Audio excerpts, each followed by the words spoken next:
आज आपण बनवतो आहे डाळ ढोकळी। नमस्कार मंडळी, स्वागत आहे आपल्या न्यू रेसिपी व्लॉगमध्ये। आणि ही मी व्हिडिओ आपल्या चॅनलला अपलोड केली होती, बट ती पूर्णपणे नाही। आज मन सांगते तेवढंच प्रमाण तुम्ही घ्या, म्हणजे ते जास्त ना गोड ना तिखट बनेल। चला रेसिपीला सुरुवात करू।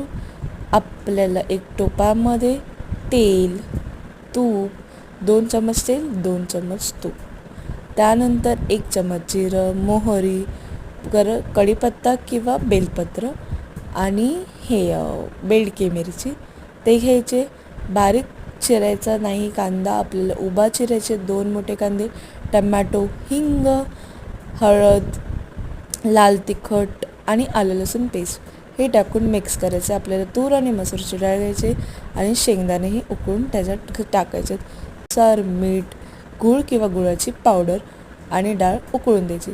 आणि आपल्या ढोकळीसाठी लागणारं साहित्य म्हणजे मीठ, 1 वाटी गव्हाचं पीठ, अर्धा वाटी बेसनाचं पीठ, हिंग, हळद, लाल तिखट, ओवा आणि आलं लसूण पेस्ट त्यातही टाकायचं तुम्हाला। आणि ढोकळीमध्ये आणि डाळमध्ये पण दोघांमध्ये आलं लसूण पेस्टने चव आणि टेस्ट वेगळी लागते।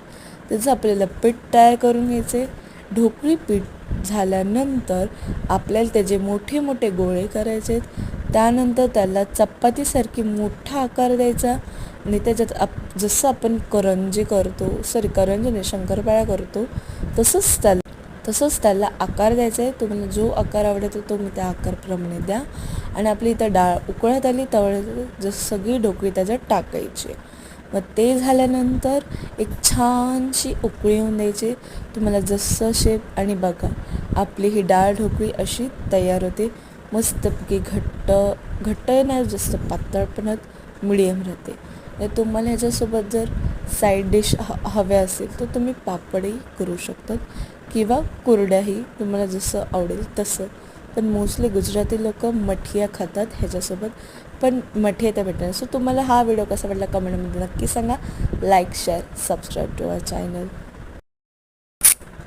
बाय.